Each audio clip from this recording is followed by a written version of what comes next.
ஒரே ஒரு செய்தி.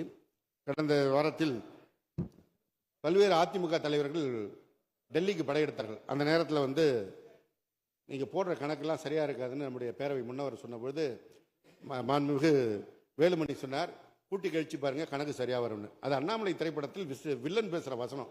அவர் வில்லன் பேசுகிற வசனத்தை போய்விட்டார். எனவே அவருக்கு ஒரே ஒரு பதிலை நான் இந்த நேரத்தில் தெரிவித்துக் கொள்கிறேன். கூட்டி கழிச்சு பார்த்தா கணக்கு சரியாக வரும் தான்.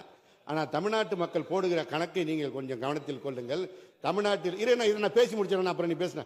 தமிழ்நாட்டில் இருக்கின்ற மாணவிகள் போடுகின்ற கணக்கு புதுமை பெண் கணக்கு, பள்ளி குழந்தைகள் போடுகின்ற கணக்கு காலை உணவு கணக்கு, மாணவர்கள் போடுகின்ற கணக்கு தமிழ் புதல்வன் கணக்கு, இங்கே இருக்கின்ற தமிழ்நாட்டு இல்லத்தரசிகள் போடுகின்ற கணக்கு கலைஞர் உரிமை தொகை கணக்கு, பேருந்திலே பயணிக்கின்ற பெண் பயணிகள் போடுகின்ற கணக்கு விடியல் பயண கணக்கு, உங்க கூட்டணியில் இருக்கின்ற ஆணவ ஒன்றிய அதிகார அரசு போடுகின்ற கணக்கு அதிகார மமதை கணக்கு, அதற்கு எங்கள் முதல்வர் போடுகின்ற எதிர்கணக்கு மாநில சுயாட்சி கணக்கு, இதை பார்த்து சிறுபான்மையினர் போடுகின்ற கணக்கு பாதுகாப்பு கணக்கு, மக்கள் எங்களுக்கு போடுறது கூட்ட கணக்கு, மக்கள் உங்களுக்கு போடுறது கழித்தல் கணக்கு, நீங்க சேர்க்கிறது பாவ கணக்கு பழி கணக்கு, எங்க முதல்வருக்கு இருக்கிறது நியாய கணக்கு சத்திய கணக்கு உண்மை கணக்கு.